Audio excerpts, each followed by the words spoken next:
When they last met in June, there were claims that chemical weapons had been used in Syria.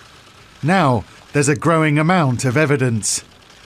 Obama's reaction has been cautious, but we've been given the strongest indication yet that military intervention is now being considered.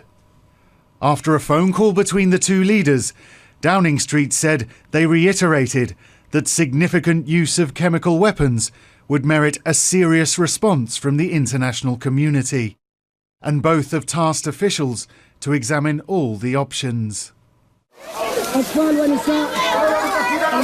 This is the clearest sign that chemical weapons have been used. The charity Doctors Without Borders says more than 3,500 patients have been treated this week with neurotoxic symptoms, 355 of whom died. We want to request or to wish is that the experts, UN or other independent experts, should go to the affected zone to clarify what's happened and who did this. UN weapons inspectors are just a few miles from where the attack took place.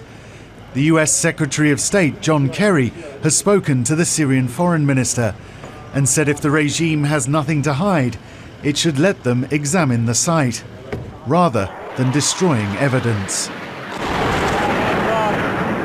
This bombing has been interpreted by some as doing just that. But the Syrian government has blamed the rebels. It says these are chemical weapons that were found in tunnels used by opposition forces. I think that there is a possible UN resolution. Would it allow for the use of force?